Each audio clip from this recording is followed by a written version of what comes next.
Bem, então vamos começar. Começar por dizer bom dia a todos e muito obrigada por estarem desse lado. Antes de mais, está a ser uma enorme experiência, uma incrível experiência ver tanta gente interessada neste tema. Claramente que o Employer Branding e People Experience estão cada vez mais no centro das decisões das empresas. O meu nome é Ana Paneiro, sou Senior Marketing Manager no Urban Sports Club. E antes de arrancarmos com esta sessão, gostava aqui de dar um bocadinho de contexto sobre o Urban Sports Club. Para quem ainda não nos conhece, somos uma solução de bem-estar corporativo que dá acesso a milhares de espaços e a mais de 50 desportos, um, com uma única subscrição. O Urban Sports Club acaba por ser também um benefício que as empresas podem oferecer aos seus colaboradores, e, portanto, mais do que aquilo que temos, portanto, com base naquilo que temos vindo a observar até agora, tanto no terreno e através de dados que temos feito e estudos que temos feito, é claro que o bem-estar está cada vez mais ligado à forma como as empresas atraem e posicionam o seu talento no mercado.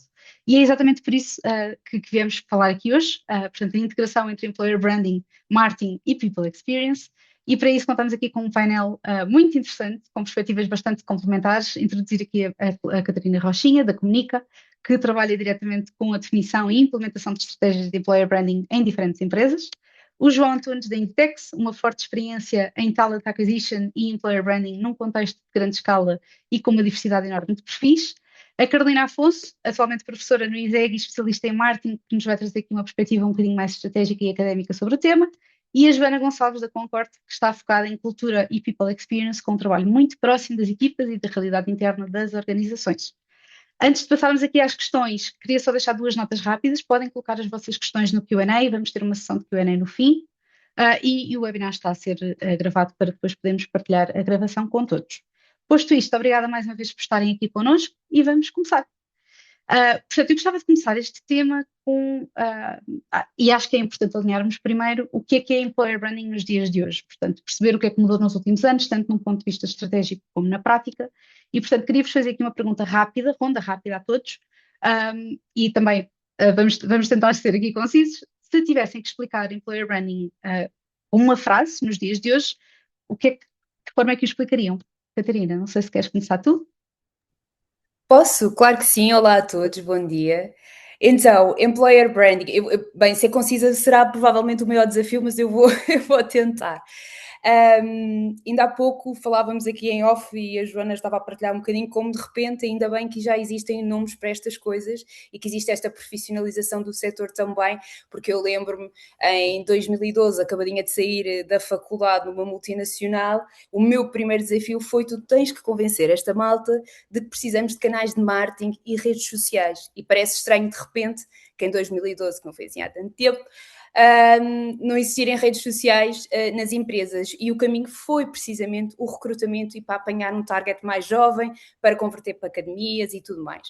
Mas eu não deixava de ser a miúda do marketing que dava uma ajudinha à malta do RH.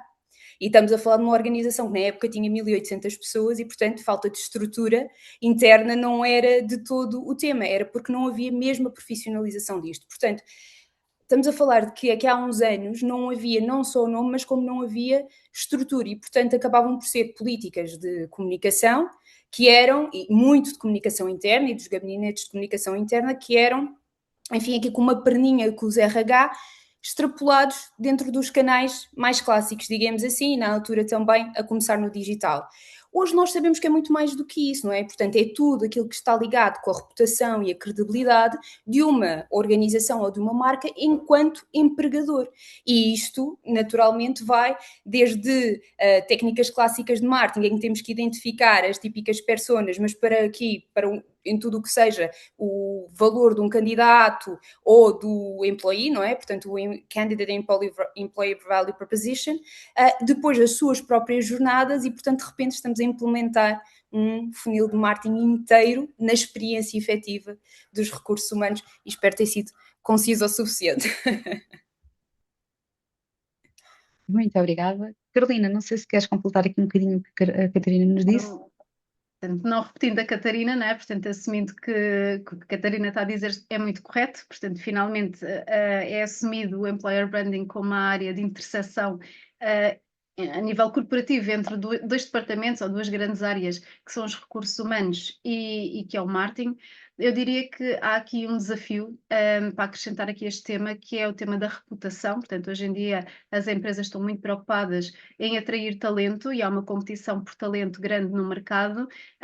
E o ponto é, quanto mais atrativa e quanto melhor for a reputação da minha empresa, melhores candidatos e melhores profissionais terei dentro da organização, e isto terá impacto no final do dia nos resultados que se entrega e em estruturas acionistas. Portanto, há aqui ainda um extra mile.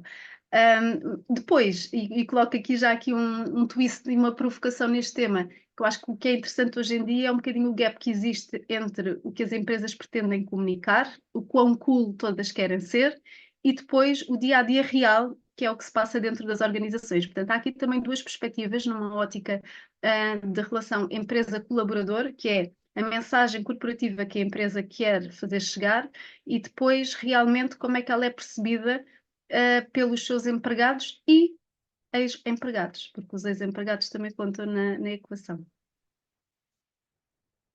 Muito obrigada. Não sei, João, queres seguir? Queres aqui acrescentar alguma coisa também a este tópico? Sim, eu acho que já foi aqui dito muita coisa interessante sobre o tema.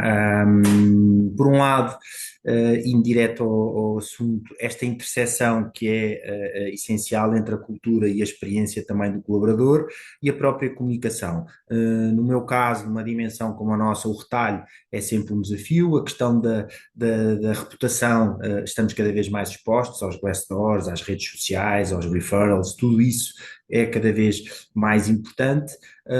Eu tenho esta área, tenho a necessidade de trabalhar esta área, que é uma área que me apaixona muito, tenho um background grande de recursos humanos, mas trabalho muito de perto com o departamento de comunicação. Portanto, acho que é aqui esta interseção essencial, porque nós trabalhamos toda esta parte do EVP, da experiência, mas o marketing traz aqui uma escala, consegue comunicar de uma forma mais assertiva e ajuda-nos. Eu acho que tem que ser aqui, tocando já aqui em pontos que se calhar vamos falar mais à frente, tem que ser aqui um misto, um híbrido, um sistema híbrido cada vez mais importante, esta área do employer branding. Muito obrigada, João. Por fim, Joana, já foi aqui muita coisa falada, não sei se há aqui alguma coisa que queiras acrescentar.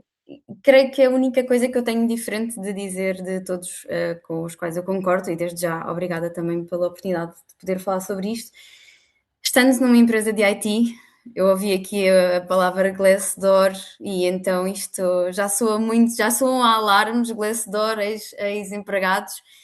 Tudo isto é uma forma de nos avaliarem mesmo quando nós fazemos 30 por uma linha para ser bem-sucedidos.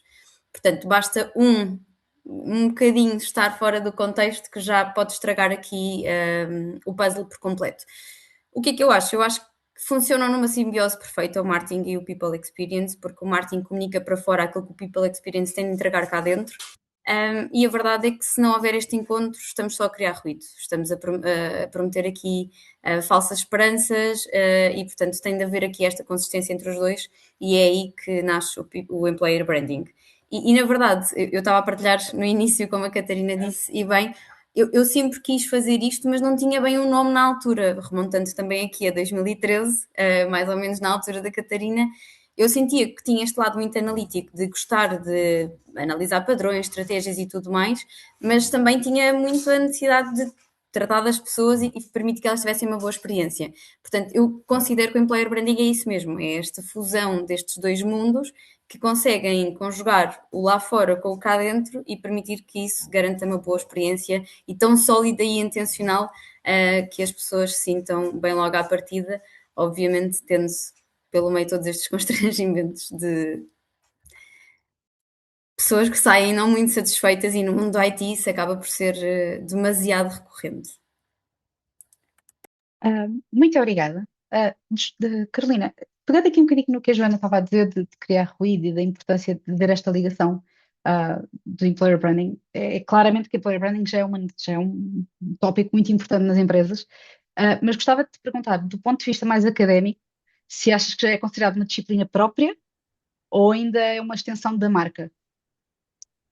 Na verdade, numa perspectiva, eu posso dar os dois ângulos, porque na verdade, no meu caso, posso dar as duas perspectivas, mas numa perspectiva académica e olhando muito para aquilo que são as faculdades neste momento e a academia, todas estas áreas estão no âmbito do departamento de gestão, ou seja, são consideradas disciplinas da gestão.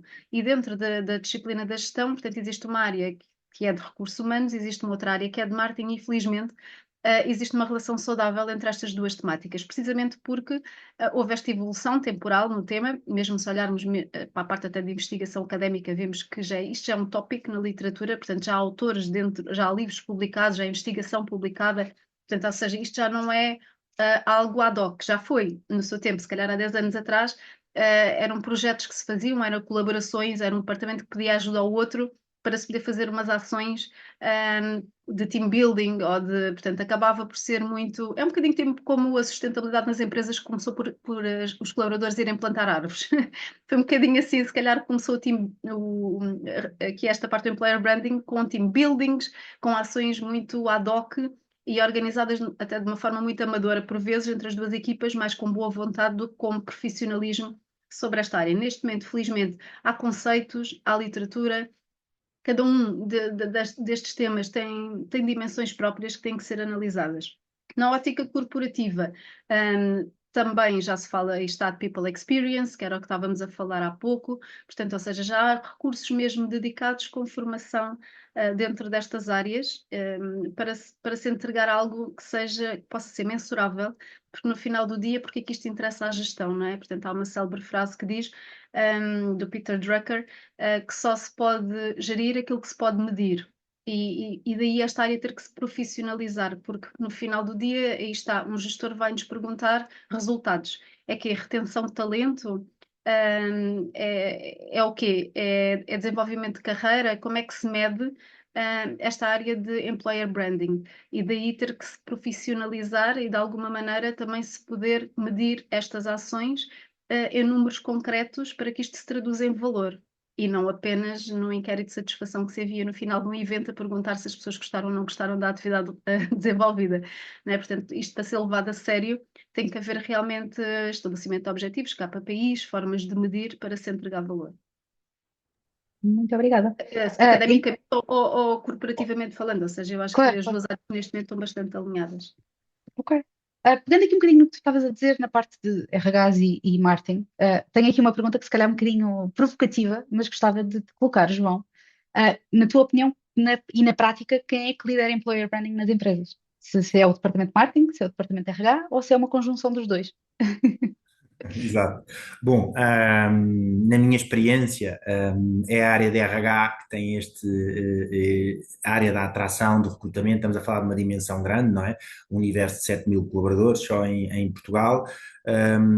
E tem muito a ver, isto tem que estar linkado com a parte da atração, a parte do recrutamento, a experiência do candidato, a experiência do nosso colaborador, toda a parte do onboarding, está tudo interligado na área de RH. Mas, como estava a dizer há bocado, a parte de comunicação e marketing intervém muito diretamente também, tudo o que diz respeito a campanhas e a forma de comunicar.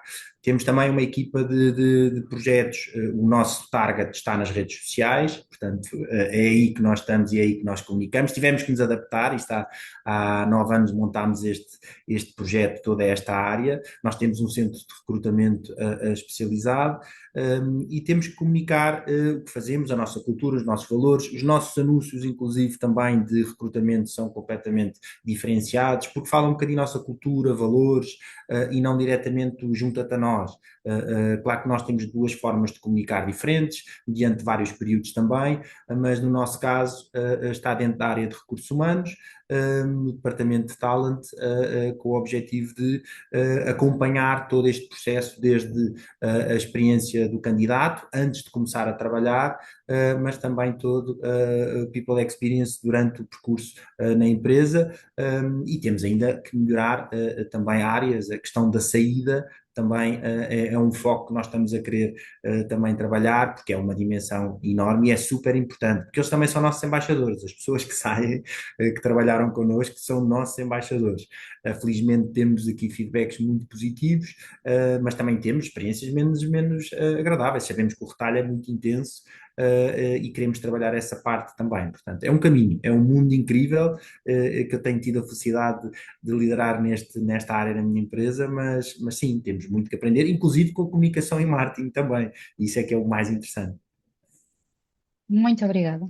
Então, falamos aqui um bocadinho do enquadramento de quem é que lidera, quem é que tem responsabilidade sobre este tema, mas depois há aqui, aliás já tinham começado a falar um bocadinho sobre isto, que vai desde a expectativa à realidade da execução. E, portanto, agora gostava de entrar um bocadinho mais na construção deste posicionamento na prática dentro das empresas. E, Joana, gostava de te perguntar se podias nos falar um bocadinho sobre o que é que não, na tua opinião, o que é que não pode faltar numa estratégia de employer branding nas empresas? O que é essencial, digamos assim?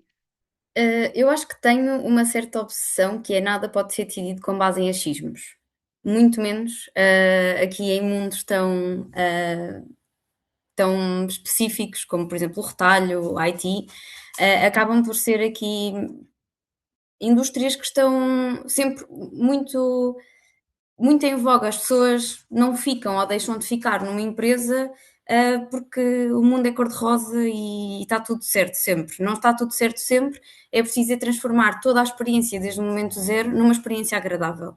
E como tal, tornar isto numa perspectiva de eu acho que pode funcionar assim, não funciona. Como a Carolina estava a dizer muito bem, tem de haver KPIs, tem de haver um porquê para cada coisa que se decide, tem de haver aqui uma jornada que precisa de ser muito bem mapeada e por isso nós desenhámos desde o início e tivemos aqui também a sorte de poder começar do zero com a fusão de 4 empresas para construir a Concorde, portanto começámos este caminho do zero e portanto decidimos olhar para tudo isto como o momento certo para avançar com um desenho em que a pessoa desde o dia em que entra até ao dia em que sai tem uma experiência de acompanhamento muito próxima.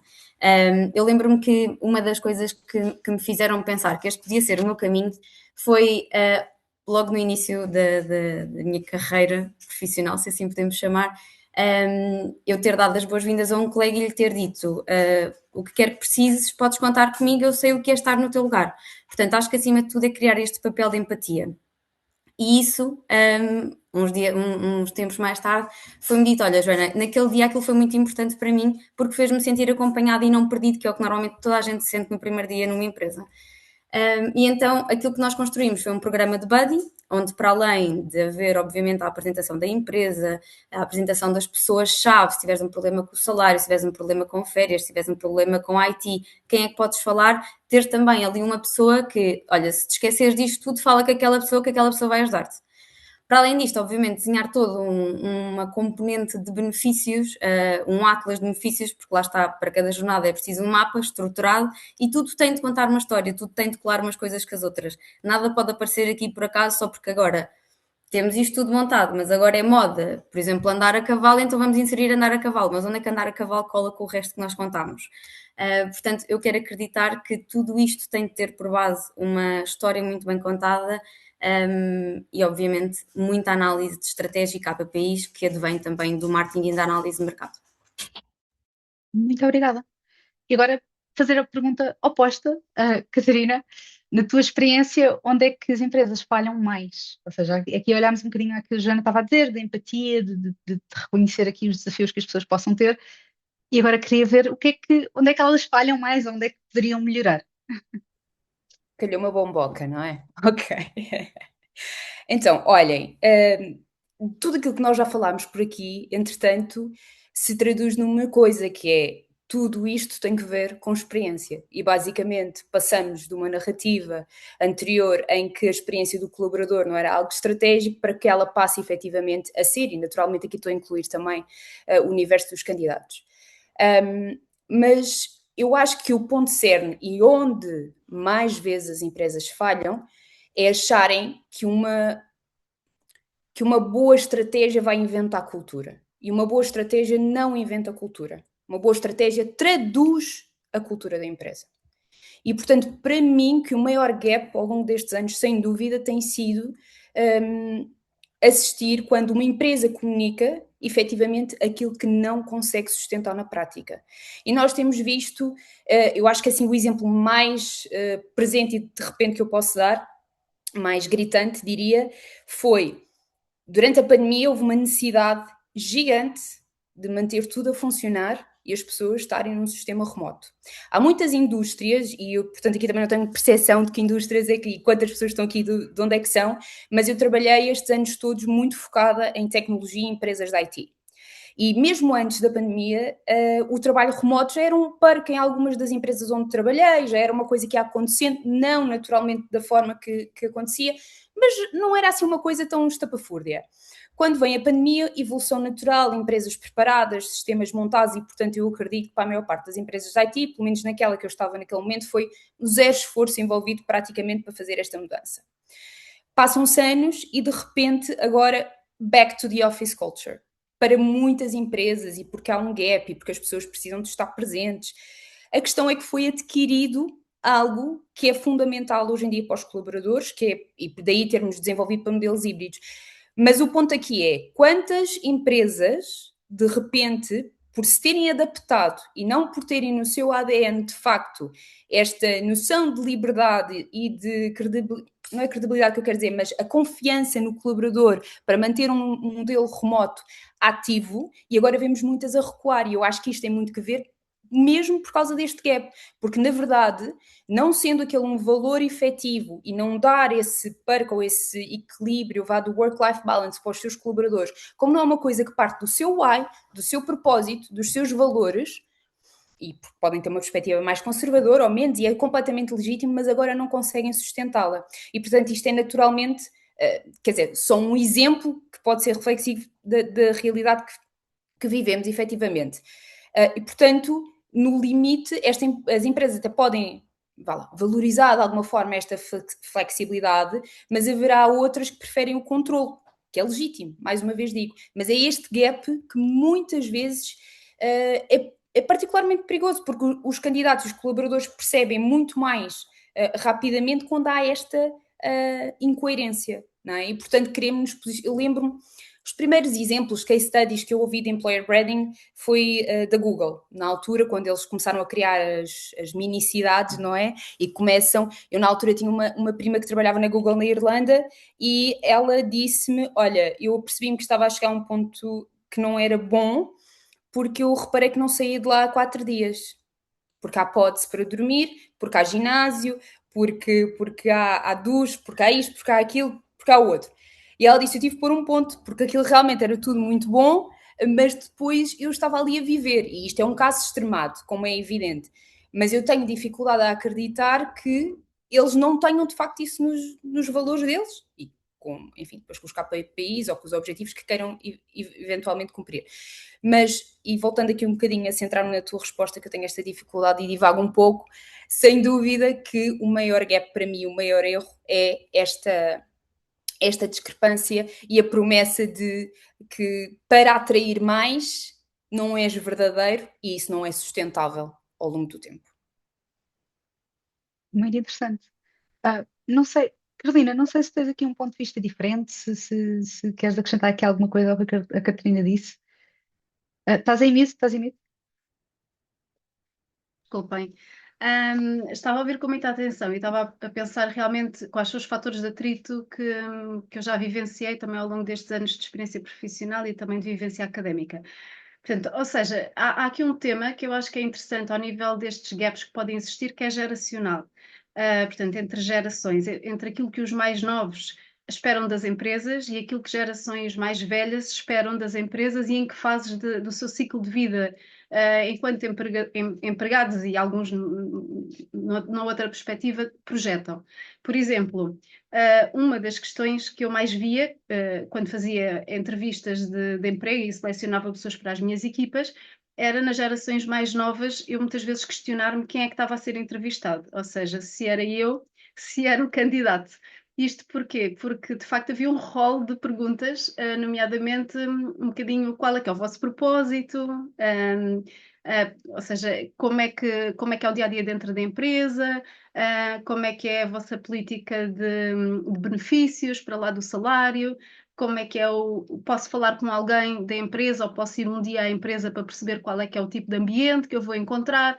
Ou seja, às tantas, este tipo de perguntas, há uns 10, 20 anos atrás, não eram nada normais, porque as gerações anteriores, muitas vezes, preocupavam-se muito mais em encaixar dentro da organização e da cultura existente do que em perceber se é ali que eu quero ir trabalhar, para aquele ambiente que eu quero ir a trabalhar. Portanto, ou seja, eu acho que há aqui claramente motivações diferentes que variam devido ao fator geração. Portanto, acho que o tema geração é muito importante nesta discussão. Geração Z, claramente, muito a olhar para um tema de propósito, e aqui, mas depois também muito para o seu umbigo. Portanto, ou seja, para as suas condições e para o seu mundo individual, porque a questão do remoto é bastante interessante, e eu acho que o trabalho deve ser flexível, obviamente que sim, mas às vezes até ao contrário, que há dias em que é importante estar presencialmente, ou seja, porque há uma parte que é criativa ou porque existe uma reunião de alinhamento em que é necessário que essa presença se faça sentir, e também há muita relutância por vezes em não perceber o benefício do estar presente. Portanto, e esse é um ponto também importante nesta discussão dos gaps. Depois, porque muitas vezes se olha isto para este tema da experiência como one size fits all, ou seja, isto não é uma experiência igual para todos. Dentro das empresas, para lá de haverem diversas gerações, há diferentes níveis de senioridade e pessoas novas podem ser séniores em experiência, não é? Em funções.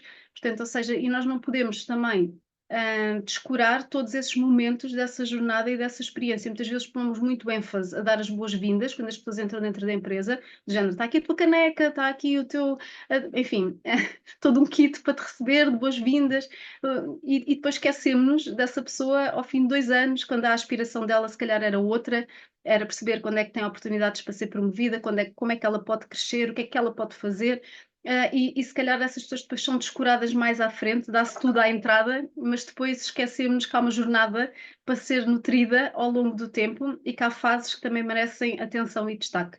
Portanto, em suma, e também para não me alongar muito mais, portanto, eu diria que em termos de gaps que eu identifico, há essa questão das motivações geracionais, mais novos, mais velhos, e depois olhando para a jornada, tentar não fazer este one size fits all e prestar atenção a todas as etapas dessa jornada e não pôr demasiada ênfase ao onboarding, que acho que é importante, obviamente, é a forma como chegamos, mas depois sim nutrir essa relação para que depois possa existir espaço para que a pessoa também possa crescer à medida que os desafios crescem. Concordo, 100%. E, por acaso, eu agora, olhando aqui um bocadinho para aquilo que tu estavas a falar da jornada ao longo do tempo e da geração, as diferentes gerações, é engraçado que nós fizemos há pouco tempo um webinar exatamente sobre isto, em que tivemos diferentes gerações no próprio webinar, e foi muito interessante, porque confirmou-se um bocadinho aquilo que tu estavas a dizer aqui, que é as expectativas que as gerações mais novas têm em relação às empresas. Já não são só as empresas que procuram, são os próprios colaboradores ou o talento que também procura ativamente empresas onde eles se encaixem. Portanto, é muito engraçado estares a mencionar isso dessa forma. Há bocadinho nós estávamos a falar, e achei também interessante, estávamos a falar aqui do gap entre o que as empresas promovem e o que as empresas fazem, e o que os colaboradores de facto sentem ou experienciam e vivem. Portanto, eu agora aqui colocava a questão ao João, de um ponto de vista de talent acquisition, como é que nós conseguimos garantir que uma promessa que as empresas fazem aos colaboradores corresponde à experiência que eles de facto sentem e têm e conseguem depois promover lá para fora? É um tema super interessante. Para vocês terem ideia, quase 80% das pessoas que entram na nossa operação, nas nossas lojas, não querem crescer e não querem fazer uma carreira connosco. E depois é muito interessante que compete-nos a nós, empresa, trabalhar esta jornada que a Carolina estava a dizer, e de alguma forma nutrir aqui esta experiência do colaborador. E nos programas que nós temos tido agora de Employee Advocacy, onde nós colocamos os nossos colaboradores no centro da nossa comunicação, eles próprios começam a dizer: eu comecei como part-time, acabei a minha universidade e percebi que uma empresa com a dimensão da Inditex me dá muitas oportunidades em variedíssimas áreas. E é aí que nós percebemos que realmente está a funcionar, porque vocês sabem que nós temos aqui uma franja dos nossos colaboradores muito jovens, que nos procuram fazer um part-time, querem ganhar experiência, desenvolver competências, gostam de moda, e está tudo certo, mas nós queremos que eles tenham uma boa experiência e percebam como é que um gigante da moda lhes pode dar uma oportunidade. E temos muitas coisas também desafiantes, não é? Por exemplo, começar a trabalhar Black Friday, como devem calcular, é um desafio enorme e nós brincamos sempre, quem passa este desafio vai longe, porque por muito que se exista um, um colaborador que vá acompanhar, por muito que exista também um diretor de loja com esse cuidado, que faça uma talk de feedback, mas da operação nós sabemos, não é? É desafiante e trabalhar no customer service é realmente um desafio. Pode ser incrível, mas é um desafio. Por isso, isto tudo para dizer que tem que se cuidar e as empresas têm que perceber muito isso. Esta geração, quando entra num negócio como, por exemplo, o nosso, não vem à espera de fazer carreira, vem à espera de ter uma experiência e compete-nos a nós e à nossa estrutura também comunicar, transmitir as oportunidades que existem. Tivemos que nos adaptar, claro, digitalmente, comunicamos com eles, com 7 mil colaboradores, de uma forma também digital, onde têm acesso a toda a informação digital, a formação, não só de moda, mas também de liderança, de línguas, têm acesso a esses benefícios todos. Que esta geração gosta de ter acesso à distância de um clique, como nós sabemos, não é? E realmente é desafiante poder proporcionar aqui uma experiência do candidato incrível. Agora, é o retalho, é dinamismo, é inquietude, tudo isto, quando é detectado nos nossos colaboradores também, percebem realmente os canais e para onde é que podem crescer. Agora sim, no entanto, esta geração, quando nos procura, acima de tudo, começa só apenas por uma experiência. Depois cabe-nos a nós proporcionar-lhes todos os canais e as ferramentas para poderem crescer. Ok. Eu, por acaso, eu agora tinha aqui uma follow-up question que acho que podia aqui completar também um bocadinho o que estavas a dizer, que é até que ponto é que employer branding pesa na decisão de uma candidatura, ou seja, as pessoas que estamos agora ativamente a tentar contratar, qual é que é o peso que employer branding tem? Sem dúvida, e nós agora vamos na quarta edição do nosso programa de embaixadores e é um programa muito interessante porque vimos muita vontade de querer conhecer mais a empresa, de conhecer o backstage de uma loja gigante como é a Zara do Rossio, perceber como tudo funciona, perceber o que é que um comercial visual merchandiser pode realmente trabalhar, tem uma componente de KPIs muito grande, de análise, de tomadas de decisões, não é só toda a parte estética também, todas estas decisões são tomadas com bases em analytics, e é interessante ver esta geração querer conhecer mais, e este programa de embaixadores vem aqui nutrir também, e nas próprias universidades que eles participam, desmistificar que é só fazer um part-time nas nossas lojas. Não, pode começar por aí, mas de facto estes embaixadores divulgam realmente a nossa cultura e os nossos valores, e é interessantíssimo ver esta geração a comunicar. Claro que quando eu vou a uma universidade estão à espera que eu diga que a Inditex é excelente, é maravilhosa, está tudo certo, mas eu acho que temos que ter esse cuidado de colocar pessoas que ou trabalham connosco ou que estão nestes programas também e que transmitam realmente a experiência que estão a passar, se é de facto positiva, se não é positiva, porque mais tarde ou mais cedo existem os Glassdoors outra vez da vida, onde vamos ter não é, este escrutínio. Portanto, eu acho que faz parte aqui de criarmos aqui esta ligação com esta geração de uma forma também transparente, não é? E explicar-lhes que, atenção, que o mercado de trabalho é desafiante, não é? E eles têm que aprender, têm que construir, têm que mostrar humildade para aprender. Mas sim, são esses os desafios, na minha ótica. Muito obrigada. Isto leva-me aqui depois a querer perceber um bocadinho, na vossa opinião, o que é que nas pessoas que estão ativamente à procura de emprego, o que é que este talento mais valoriza e não valorizava há uns anos atrás? Catarina, não sei se queres aqui dar a tua. Claro que sim. Então, eu acho que, como até a Carolina falava há pouco aqui da importância da fase da vida e da geração dos colaboradores, dos candidatos, o que seja. E eu acho que, em relação a essa pergunta, vem muito e tem muito que ver, por um lado, pela indústria da organização, porque aquilo que eu sinto de várias empresas onde já trabalhei, e mais agora com a Comunica, nesta perspectiva em que faço também esta consultoria, acabo por trabalhar com outras indústrias que não só a tech, é que diferentes indústrias têm também diferentes culturas e isso impacta nos próprios candidatos e colaboradores diferentes necessidades e, portanto, aquilo que era valorizado anteriormente, por exemplo, nunca passará pela cabeça, provavelmente, de alguém que está no ciclo de candidaturas ou é colaborador do João e do grupo Inditex, trabalhar remotamente, não é? Não é possível, não combina com o negócio. Enquanto que numa empresa tech, provavelmente isto é um dos primeiros pontos de valorização e que eu diria que nos últimos anos foi inclusivamente um que ganhou muito peso e que depois leva aqui a estas questões também sobre a presença e evolução do modelo de trabalho presencial, híbrido ou remoto. E depois, por outro lado, pela a parte geracional.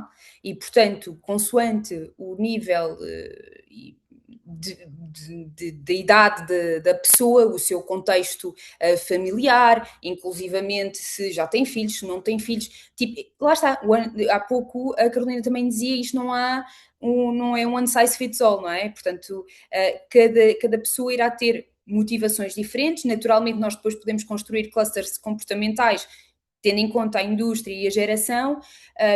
Há pouco falavam muito bem das gerações mais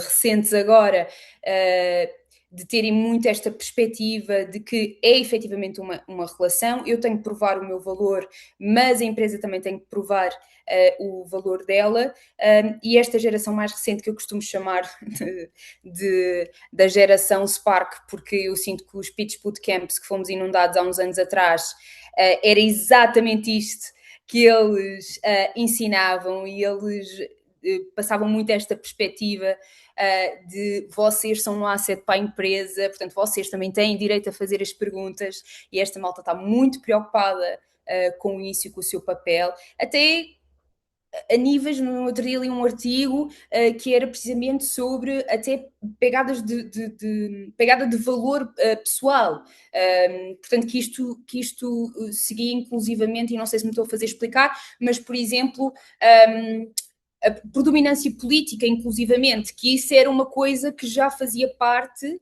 da preocupação de algumas pessoas, e não só sobre o negócio da própria empresa, mas as suas publicações, isto mais nos Estados Unidos, que normalmente é sempre mais sonante naquela geografia. E, portanto, eu não tenho uma resposta fechada para te dar. Agora, aquilo que eu sei é que o work-life balance é naturalmente, continua a ser uma tendência e, portanto, esta noção de liberdade em relação ao trabalho. Há algumas tendências que surgem também que levantam talvez, não sei se preocupação por um lado e se os colaboradores vão valorizar ou não, mas é uma das grandes tendências para este ano e eu sinto que poderá fazer com que repensemos em muita coisa outra vez, que é os próprios colaboradores ser content-driven, e há muitas empresas que vivem o seu employer branding no mundo digital e isso pode começar a pesar também de alguma forma naquilo que elas valorizam. Mas eu diria que é sempre aqui este combinar de naturalmente o ordenado e o salário, porque isso é para isso que todos trabalhamos no limite, mas depois toda esta perspectiva emocional, e eu acho que naturalmente o wellness e aqui com o Urban Sports que faz esta total ligação, sem dúvida vai continuar a ser uma coisa presente.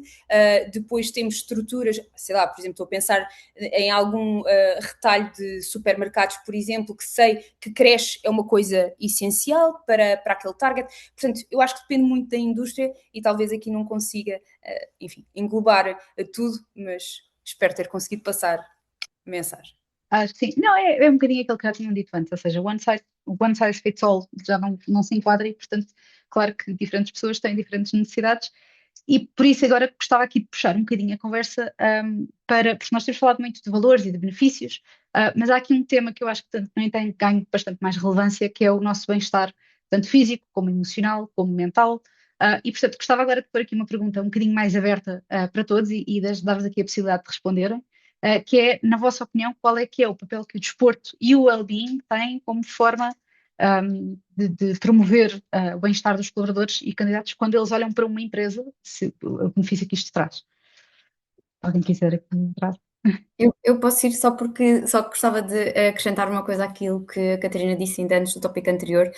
É cada vez mais relevante essa questão das indústrias, obviamente, mas também é muito importante perceber que dentro da própria empresa pode existir essa diferenciação, quer em termos de idade, por exemplo, a questão dos pais, ou a questão do agregado familiar, por exemplo, o facto de nós darmos um seguro de saúde que permite acrescentar o agregado familiar para uma criança com 21 anos que acabou de sair da faculdade e não tem filhos, é absolutamente irrelevante, mas se calhar para um colaborador que nós temos com 50 e tal anos, já tem 3 filhos e tem a vida montada, é de extrema importância. Portanto, até mesmo dentro da própria empresa e com esta fusão eu senti muito isso, que é muito peculiar, é quase olhar um a um e é impossível olhar um a um hoje em dia, mas toda a gente tenta fazer com que seja a pessoa mais importante da empresa e, portanto, isso é muito desafiante.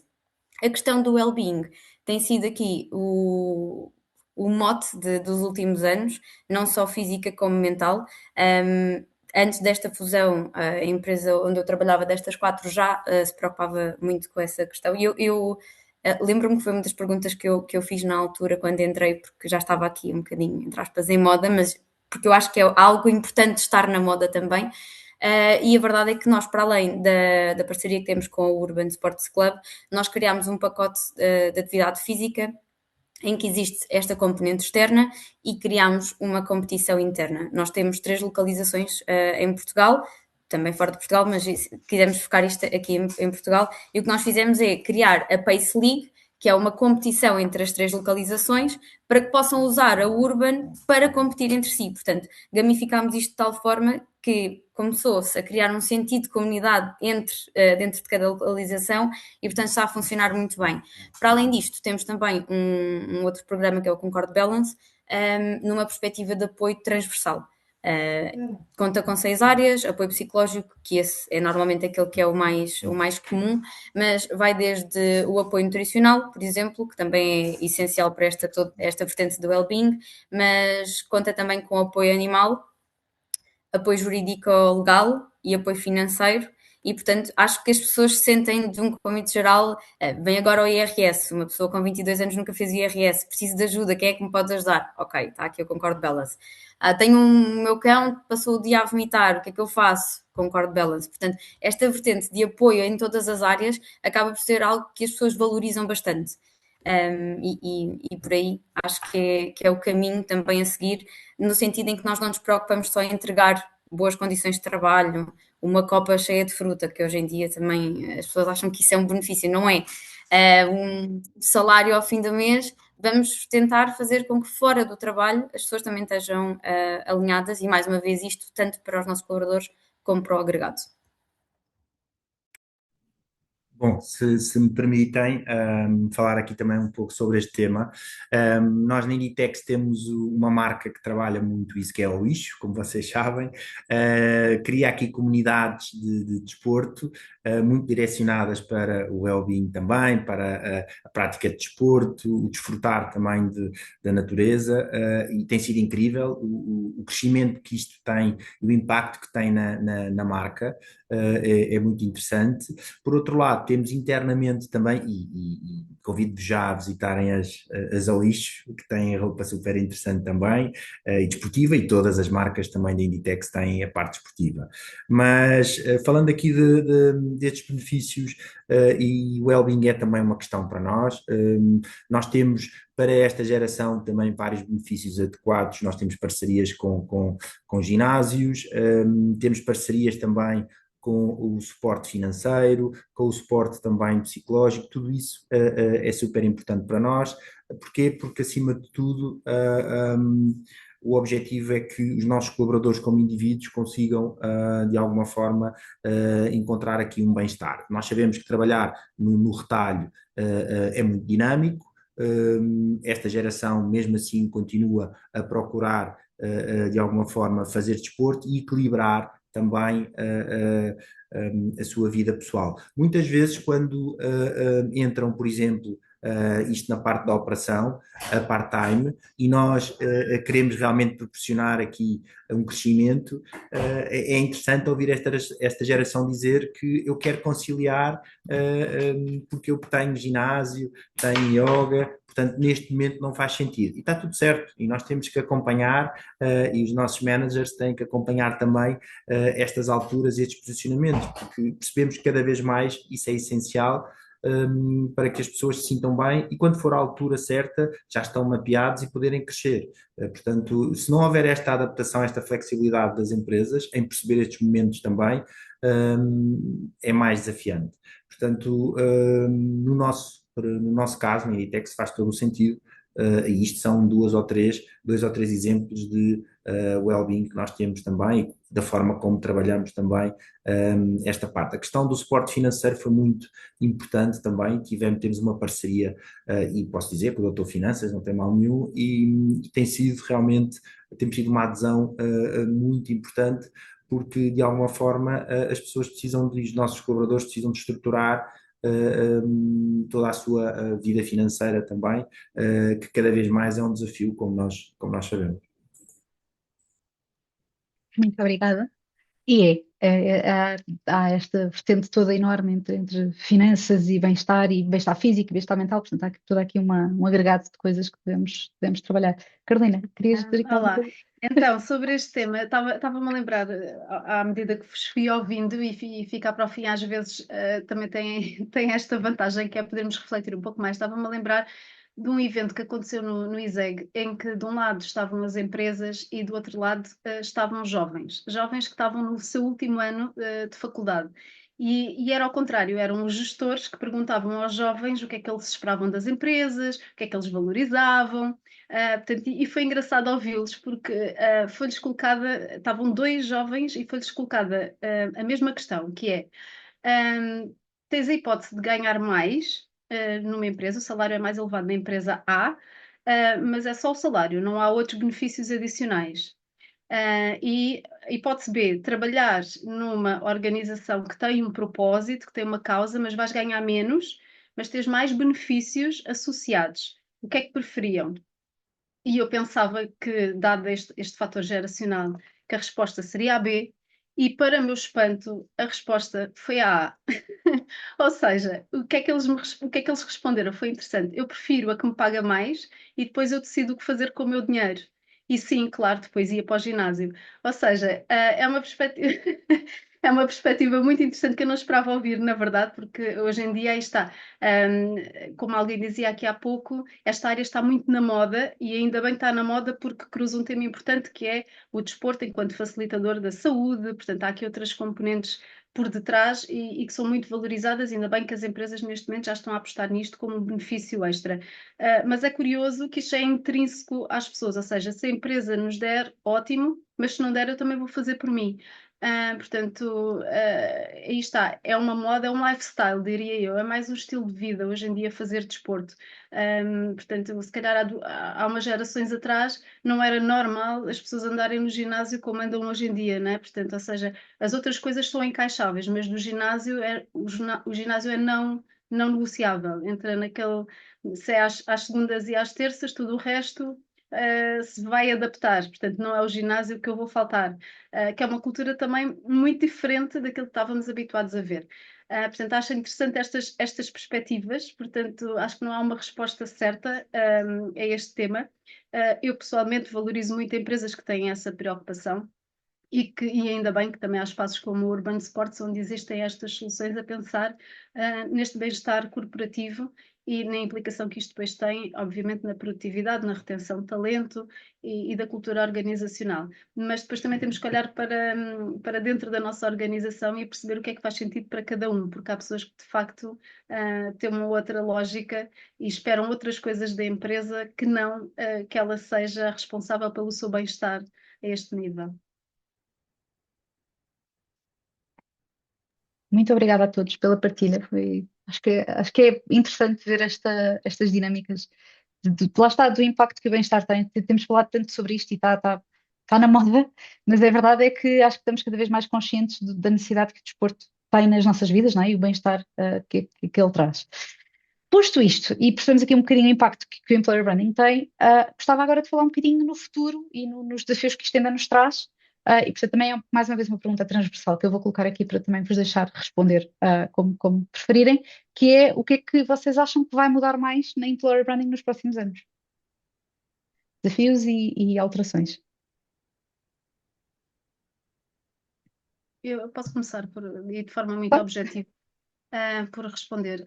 Acho que uma das questões, e foi o João que mencionou há pouco, que é esta parte dos bastidores, ou seja, acho que há cada vez mais uma necessidade de autenticidade, talvez por as pessoas estarem tão overwhelmed com redes sociais hoje em dia. Ou seja, inclusivamente também é geracional a questão de há muitos jovens a fazerem detox digital, e inclusivamente a acharem que tudo é muito fake e tudo demasiado produzido e a valorizarem muito mais a experiência tal como ela é. Portanto, eu acho que em termos futuros, diria que a autenticidade é muito importante, conhecer os bastidores é extremamente relevante. Tanto iniciativas como essa da Inditex e que outras empresas têm, são muito bem-vindas para estas gerações, não é? Poderem ter acesso a perceber como é que a empresa funciona, poder falar com pessoas que trabalham dentro da própria empresa, e não utilizar, por exemplo, fotografias de bancos de imagens para colocar nas redes sociais a dizer junta-te a nós. Portanto, evitar tudo aquilo que é fake, e dar espaço à autenticidade, acho que é algo que o futuro pede, e até porque aí está, as relações depois quando não são reais, né, também facilmente depois vão parar aos Glassdoors, né? Portanto, as relações muitas vezes quando não são reais depois acabam por cair por terra, e para haver realmente relações autênticas há que haver também esta transparência, cada um de mãos dadas. Portanto, diria que a autenticidade juntamente com a transparência são boas práticas e que o employer branding caminha nessa direção. Sem dúvida, e se me permites, Carolina, a pegar aqui também no seguimento daquilo que disseste, acho que o maior risco que nós temos neste tema é, de alguma forma, continuar, não é, a tratá-lo como bonito. E não como estrutural. Acima de tudo, o employer branding não se resolve e apenas com campanhas. Eu acho que já falámos sobre isso. Resolve-se com decisões difíceis da empresa, que é, de alguma forma, acompanhar todo este ciclo, e com muita transparência. E nós costumamos dizer, trabalhar numa das nossas lojas, continuo a dizer, é um desafio. E se calhar não é para todos, está tudo certo. Não é isso que está em questão. Agora, os que gostam, cabe-nos a nós depois também a lhes dar oportunidades, mostrar de uma forma real qual é o caminho que têm que fazer para crescer. Agora, é um caminho com muito trabalho, muito empenho, muita dedicação, e isso é essencial. Que percebam também estes jovens. Muitas vezes nós temos, quando estamos em eventos, e todos nós já passámos por isto, o que é que eu preciso para chegar a diretor? Pois, isso é uma pergunta muito interessante, tu que acabaste de vir agora da universidade, onde a tua experiência de facto foi participar em vários programas pontuais nas empresas. Portanto, tens que perceber primeiro, não é, qual é a área que queres trabalhar neste momento, já não falamos de carreiras a 10 e a 15 anos, neste momento qual é a área que tu queres trabalhar, para depois te focares e de alguma forma traçares aqui uma estratégia para poderes evoluir. Agora, ao entrar numa empresa como a nossa, conhecer o negócio é essencial. Um diretor de loja nós raramente vamos buscar fora. Porquê? Porque apostamos muito na promoção interna. Faz todo o sentido perceber o negócio, desenvolver todo este know-how interno, com o objetivo aqui depois de definir a sua própria carreira, e pode ser em produto, pode ser na parte de gestão de equipas, direção de loja, podem ir inclusive para a central, existe aqui um caminho enorme. Agora, o objetivo aqui é que se perceba realmente que o employer branding vai ter um impacto muito, muito positivo, e depois, como a Carolina dizia também, se não coincidir, cá estarão estas plataformas todas e as redes sociais para avaliar.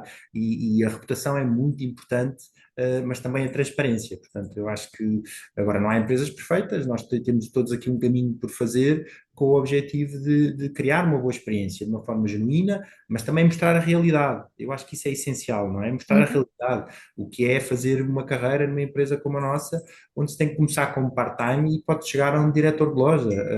Isso acho que é incrível, não é? Desculpem, eu vou ter que só pedir aqui que acelerem um bocadinho, porque estamos a ficar sem tempo e eu gostava de dar a oportunidade a toda a gente de falar.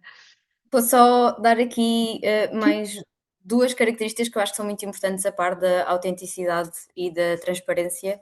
Eu falei de empatia no início, essa empatia tem de ser real. Portanto, mais uma vez, não vale a pena andar a fingir essa empatia, andar a dizer que somos todos amigos, andar a dizer que vamos todos juntos para os eventos de empresa e que fazemos imenso team building juntos. A empatia tem de ser real e tem de ser sentida no dia a dia. E isso leva-me ao segundo ponto, que é a gestão de expectativas. Conseguir conciliar aquilo que se promete com aquilo que se cumpre. Porque esse é o primeiro passo para no primeiro dia, na primeira semana, no primeiro mês, as pessoas dizerem: malta, não fiz o que me prometeram, se calhar por meia dúzia de questões eu vou ali à empresa do lado ver se é um bocadinho melhor, está bem? Portanto, acho que este é essencialmente o desafio do employer branding, é manter a autenticidade, a consistência, a transparência, a empatia e garantir todos os dias que todas as pessoas se sentem bem no sítio onde estão, porque fomos nós que as fomos buscar. Se calhar para fechar e só acrescentando aqui, eu acho que vocês já disseram tudo, mas que no fim do dia o que nós estamos a dizer é que o futuro do employer branding é menos cosmético e mais estrutural, não é? Eu acho que e essa frase acaba por resumir, e para mim eu acho que o que vai mudar acima de tudo é deixar de poder viver só da comunicação, deixar de poder de viver só da promessa, porque depois todos os gaps entre aquilo que existe e aquilo que é prometido vão surgir, e portanto acho mesmo que o employer branding vai ficar menos dependente da comunicação e mais ligado à experiência real, sem dúvida que depois naturalmente implica que a retenção e que a reputação, e vamos ter que ver mais essa transparência e esse escrutínio, não é? Porque o peso da voz dos próprios colaboradores vai ser cada vez mais e mais público também. Muito obrigada. Aqui respostas muito interessantes. Eu se calhar vou usar aqui estes últimos 3 minutos só para responder aqui a algumas questões. Temos aqui um Q&A, algumas perguntas feitas ao longo da sessão, sendo que a primeira questão que nós temos é: numa organização mais conservadora, quais os KPIs que podemos apresentar a uma leadership team que abraça este conceito de employer branding? Não sei se alguém quer dar aqui uma resposta. Eu acho que esses KPIs os podem ser apresentados, terá que ver com aquilo que são os objetivos, porque é que faz sentido esta empresa, não é? Ela sendo mais conservadora ou menos, mas o que é que faz sentido porque é que faz sentido para essa empresa ter employer branding? Porque o employer branding, vamos lá ver, no limite, ele é um investimento, naturalmente, é normal que exista e tem que existir objetivos e têm que existir inclusivamente resultados, não é? Para fazer essa relação.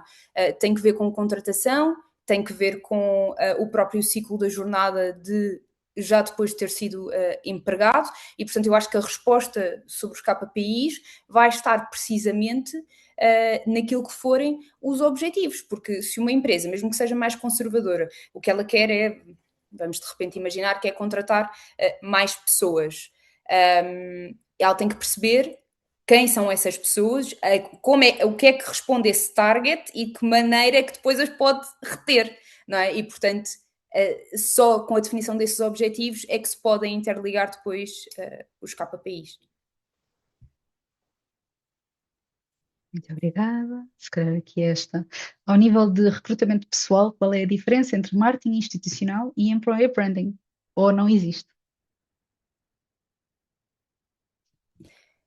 Se quiser eu posso responder, ou pelo menos dar a minha perspectiva, porque isto foram anos da minha vida. Eu tive muitos anos em departamentos sempre internos, e para já, naturalmente, depende sempre da indústria e da perspectiva da empresa. Eu já tive em empresas em que, por exemplo, estar cotado na bolsa é uma realidade, e aí o departamento institucional tem inclusivamente gabinetes com responsabilidades altíssimas, até do ponto de vista de PR, de informação que é passada e todo um número de regras e leis que têm que ser cumpridas. Portanto, e o marketing institucional mais típico, não é? Não colocando esta vertente em cima da mesa, ele tem muito que ver, naturalmente, com reputação, com credibilidade, com a marca, a forma como ela é apresentada, mas enquanto um todo. E muitas vezes ligado ao propósito e ao why, aos valores, à missão e a tudo aquilo que está relacionado com a parte da própria empresa, de mensagem global, independentemente de ser um cliente ou um colaborador, em todos os aspectos públicos e dimensões. Enquanto que o employer branding está relativamente e está segmentado para aquilo que é um possível candidato, um colaborador ou um ex-colaborador. Portanto, é completamente diferente. Eu acho que o employer branding e o marketing para recursos humanos é mais equiparável ao marketing para sales, que é aplicado ao cliente, não é? Pelas duas audiências, e depois o marketing institucional acaba por ser uma bandeira global daquilo que é a própria marca. Muito bem. Acho que só temos aqui tempo para mais uma questão. Temos aqui mais algumas, mas já estamos um bocadinho em cima e não queria esticar muito mais, que é quais é que são os fatores que influenciam a intenção de permanência ou saída dos colaboradores? Eu acho que isso vai de encontro àquilo que foi o nosso último tópico de discussão, que tem efetivamente a ver com os desafios do futuro do employer branding e que casam perfeitamente com a expectativa, bate certo com aquilo que me apresentaram.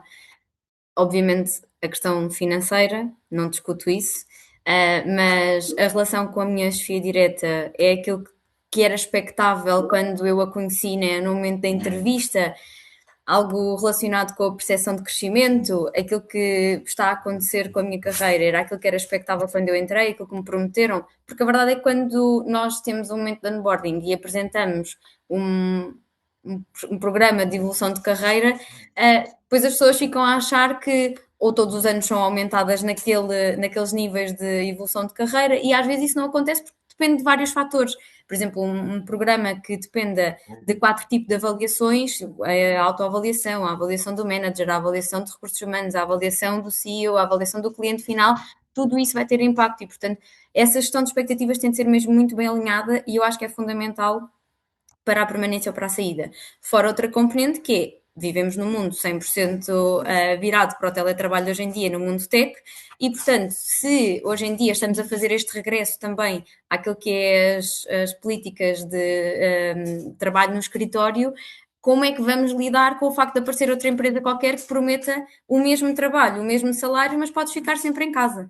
Portanto, estas são aqui aquelas que eu considero, no nosso setor, as mais problemáticas.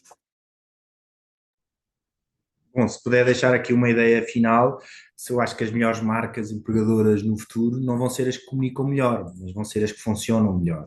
Portanto, eu acho que isto será aqui um enquadramento que se tem que fazer, porque não basta comunicar muito bem, porque depois esta experiência que falámos aqui durante esta talk vai incidir na tomada de decisão. Portanto, para mim, eu acho que vai ser importante as empresas que funcionam melhor também.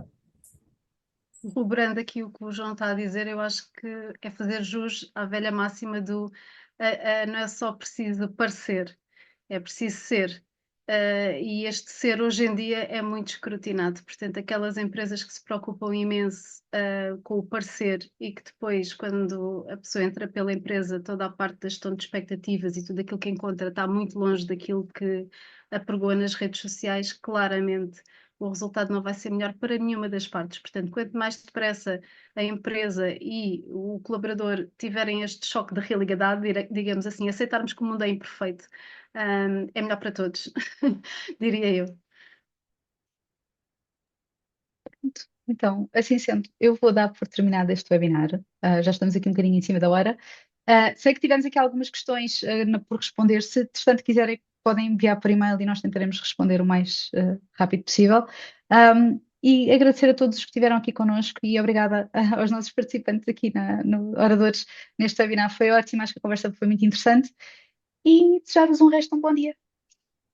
Obrigada e bom dia. Obrigada a todos. Bom dia. Obrigada e bom dia a todos. Obrigada. Obrigada.